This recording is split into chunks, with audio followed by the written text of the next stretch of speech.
Everyone, welcome back to your favorite YouTube channel Autonomic Classes.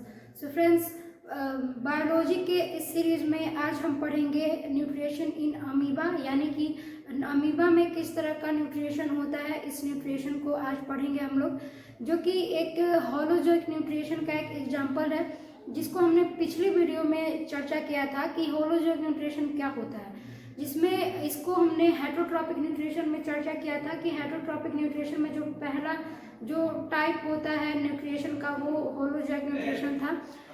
और आज की video में हम होलोजोइक न्यूट्रिशन के एक एग्जाम्पल को देखने वाले हैं, और साथ ही ये देखेंगे कि जो अमीबा है इसके अंदर किस तरह से न्यूट्रिशन हो रहा है। ठीक है ना, तो चलिए अब शुरू करते हैं। सबसे पहले थोड़ा समझते हैं अमीबा के बारे में कि अमीबा कैसा जीव है और ये क्या होता है। देखिए, अमीबा एक यूनिसेलुलर ऑर्गेनिज्म है, यानी कि एक कोशिकीय जीव है। अगर हम एक कोशिकीय की बात करें तो जो जीव होते हैं उनको कोशिका के आधार पर दो भाग में बांटा जाता है, जिसे कि हम लोग यूनिसेलुलर और मल्टीसेलुलर ऑर्गेनिज्म कहते हैं। यूनिसेलुलर मतलब होता है एक कोशिकीय जीव, और मल्टीसेलुलर मतलब होता है बहुकोशिकीय जीव। यूनिसेलुलर ऑर्गेनिज्म में हम लोग पढ़ते हैं जो ऐसे ऑर्गेनिज्म जो सिर्फ एक कोशिका से मिलकर बनते हैं, यानी एक सेल से मिलकर बनते हैं, हम उन्हें बोलते हैं यूनिसेलुलर ऑर्गेनिज्म। और ऐसे ऑर्गेनिजम्स जो एक से अधिक सेल से मिलकर बनते हैं उन्हें हम लोग बोलते हैं मल्टीसेलुलर ऑर्गेनिज्म। ठीक है, तो कमेंट करके बताइएगा कि हम लोग यानी कि ह्यूमंस कौन से ऑर्गेनिजम्स हैं, यूनिसेलुलर हैं कि मल्टीसेलुलर हैं। ठीक है ना, चलिए आगे देखते हैं। Amoeba is unicellular and omnivore organism. यहाँ पे कह रहा है कि अमीबा एक यूनिसेलुलर और ओमनिवोरस ऑर्गेनिज्म है जो कि सर्वाहारी है। ठीक है ना, एनिमल्स को भी खाता है, यानी कि अगर इसके पास कोई पौधे का टुकड़ा आ जाए तो उसको भी ऑब्जर्व करेगा, और कोई मांस का टुकड़ा आ जाए, किसी जानवर का सड़े गले बॉडी आ जाए तो वो भी ऑब्जर्व कर लेगा। ठीक है ना, तो यहाँ पे कह रहा है कि the mode of nutrition in amoeba is holozoic. ठीक है ना, अब होलोजोइक न्यूट्रिशन हम जानते हैं कि क्या होता है, तो इसमें बोल रहा है कि इसका जो मोड ऑफ न्यूट्रिशन है, न्यूट्रिशन करने का जो मोड है इसका, वो है होलोजोइक, यानी कि ये होलोजोइक न्यूट्रिशन को करता है। ठीक है, आगे देखिए, इट हैज नो माउथ और other organ for intake of food. अब ये देखिए, आप इसका स्ट्रक्चर देखिए, इसके पास कोई ऐसा माउथ है या कोई ऑर्गन है जिससे ये अपने फूड को इंटेक कर सके? नहीं। जैसे कि फॉर एग्जांपल हम लोग को देखिए, हमारे पास माउथ है, ठीक है ना, ओवरऑल हमारे पास हैंड्स हैं कि हम अपना जो फूड है उसको इंटेक करने के लिए माउथ तक पहुंचाते हैं। ठीक है ना, लेकिन यहाँ पे देखिए, यहाँ पे आपको इन चारों स्टेप में से ये चारों अमीबा ही है। ठीक है ना, ये चारों अमीबा है, और इसमें से आपको कहीं भी ना कोई हैंड दिखाई देगा और ना ही इसका कोई माउथ दिखाई देगा। ठीक है, तो यहाँ पे ये कहना चाह रहा है कि ये एक ऐसा ऑर्गेनिज्म है जो कि एक कोशिका से मिलकर बनता है, और इसका जो न्यूट्रिशन का मोड है वो है होलोजोइक न्यूट्रिशन। और साथ ही ये भी कह रहा है कि इसके पास कोई स्पेसिफिक ऑर्गन नहीं है जिससे ये अपने भोजन को इंटेक करे। इसके पास ना ही कोई माउथ है कि अपने भोजन को इंटेक कर पाए। ठीक है, अब आगे देखते हैं। अब कह रहे हैं कि it injects food particles by forms temporary finger like projections pseudopodia. ठीक है ना, अब ये क्या चीज है, देखिए ये कह रहा है कि ये जो फूड पार्टिकल है उसको इंजेस्ट करता है टेम्पररी फिंगर लाइक प्रोजेक्शंस के थ्रू। ठीक है, फिंगर लाइक प्रोजेक्शन यानी कि एक टेम्पररी, जब ये क्या करता है, ये अपना शेप चेंज करने में बड़ा माहिर होता है। ठीक है ना, जब भी कोई फूड इसके नजदीक आता है ये अपने आप अपने शेप को क्या करता है, चेंज कर लेता है, और अपने शेप को चेंज करने के बाद कुछ इस तरह के फिंगर लाइक प्रोजेक्शंस को बनाता है। और यही जो फिंगर लाइक प्रोजेक्शंस है इसी को क्या कहा जा रहा है, और ये जो फिंगर लाइक प्रोजेक्शंस हैं ये और ये, इन्हीं को बोला जा रहा है सूडोपोडिया। ठीक है ना, क्या बोला जा रहा है, सूडोपोडिया। ठीक, अब ये टेम्पररी होते हैं, यहाँ पर टेम्पररी शब्द का यूज क्यों किया गया? ऐसा नहीं कि हमेशा इसने इस साइड को कर दिया तो हमेशा फूड पार्टिकल इधर ही आएगा। ठीक है ना, ये क्या होता है कि अगर फूड पार्टिकल इधर आ जाए या इधर आ जाए, कहीं भी आ जाए, ये अपने शेप को उसके अकॉर्डिंग क्या करता है, चेंज कर लेता है। और ये जो सूडोपोडिया है इसको क्या करता है, एक टेम्पररी फिंगर लाइक प्रोजेक्शन में चेंज कर देता है, यानी कि एक उंगली जैसा प्रवर्ध बनाता है जिसके अंदर ये फूड को ले लेता है एक फूड वैक्यूल को बनाने के लिए। ठीक है, आगे देखिए, it fuse over the food particle to form a food vacuole. अब यहाँ देखिए ये हमारा जो है जो फूड पार्टिकल है ये क्या किया, इसको पूरी तरीके से घेर लिया है, क्या बनाने के लिए, फूड वैक्यूल बनाने के लिए। अब यहाँ पे देखिए, यहाँ पे तो आपको सूडोपोडिया दिखाई दे रहा है, बट यहाँ पे साफ देख सकते हैं आप ये क्या किया, ये हमारा फूड पार्टिकल है। अब इसको ये क्या किया, ये दोनों सूडोपोडिया है हमारा, और ये इसको क्या कर दिया है, पूरी अच्छी तरीके से घेर लिया, और ये जो बन रहा है अंदर सर्कुलर टाइप का, यही हमारा क्या है, फूड वैक्यूल है। आई होप इतना समझ में आया आप लोग को, ठीक है। अब आगे देखते हैं।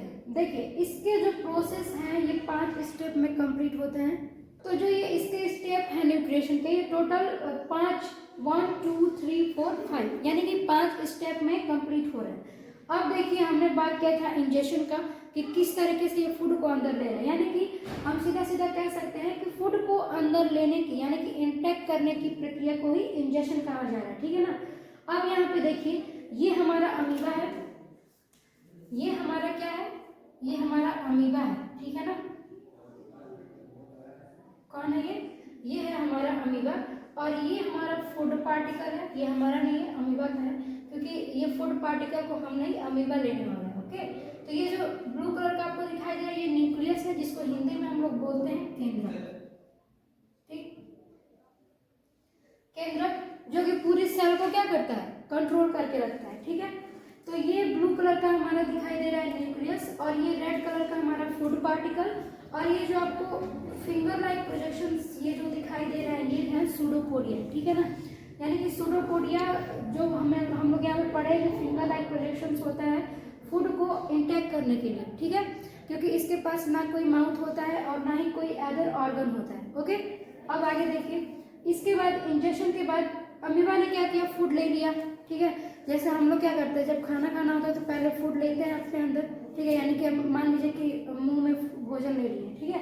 अब आगे होगा इसका डाइजेशन, यानी कि भोजन हमारे पेट तक पहुंच चुका है, तो अब डाइजेशन होगा। डाइजेशन में देखिए यहाँ पे फूड वैक्यूल बन गया है, यानी कि ये जो फूड पार्टिकल था पहले बाहर था और अब इसके अंदर है, ठीक है ना। यानी कि ये फूड वैक्यूल में जा चुका है और अब इसका होगा डाइजेशन। तो डाइजेशन के टाइम में जो शेप होता है वो कुछ इस तरह का दिखाई देता है अमीबा का, ठीक है। तो ये डाइजेशन प्रक्रिया है, डाइजेशन में फूड को पचाएगा ये, ओके। आगे देखिए, आगे अगला स्टेप है ऑब्जॉर्प्शन का। ऑब्जॉर्प्शन की हिंदी होती है अवशोषण, ठीक। अगर डाइजेशन की हिंदी देखें तो इसकी हिंदी होती है पाचन। तो ऑब्जॉर्प्शन में यहाँ देखिए जो फूड है इसको अंदर ले लिया गया है, अब ये पच भी गया, यानी कि डाइजेस्ट हो चुका है ये फूड, और अब इसका अवशोषण किया जाएगा, ठीक।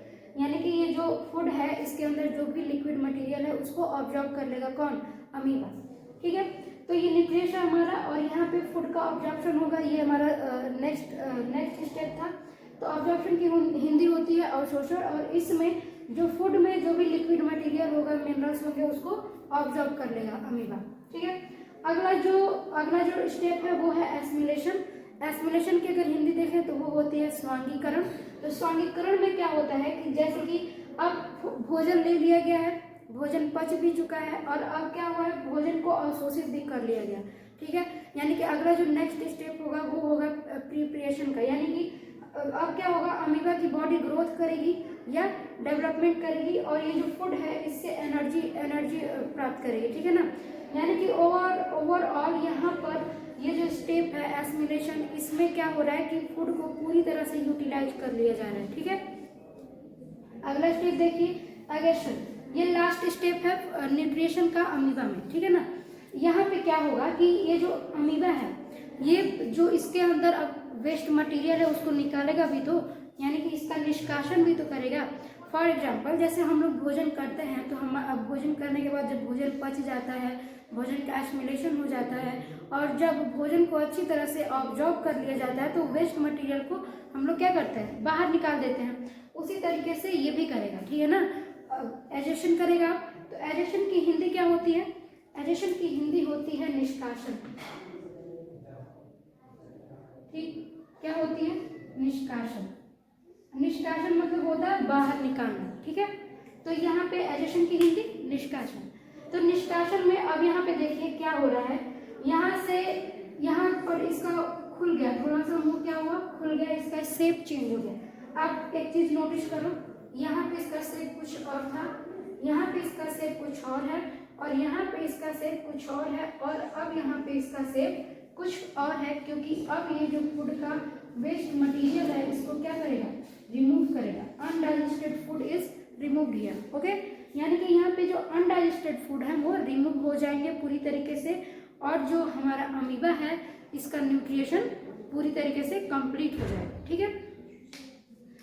तो ये था आप लोग का होलोजोइक न्यूट्रिशन का एक उदाहरण पूरे डायग्राम के साथ। आई होप आप लोग को ये सिंपल सा टॉपिक समझ में आ गया होगा। आगे के वीडियोस में हम पढ़ेंगे इंसान के ऊपर, यानी कि इंसानों में किस तरीके से फूड ऑब्जॉर्ब होता है, डाइजेशन होते हैं, या फिर किस तरह से इंसान में न्यूट्रिशन होता है, इस चीज़ को पढ़ेंगे, ठीक है। हमने पढ़ लिया प्लांट के बारे में, हमने अमीबा के बारे में पढ़ लिया।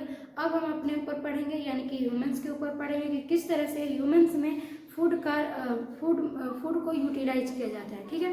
तो मिलते हैं नेक्स्ट वीडियो में, आज के लिए सिर्फ इतना ही।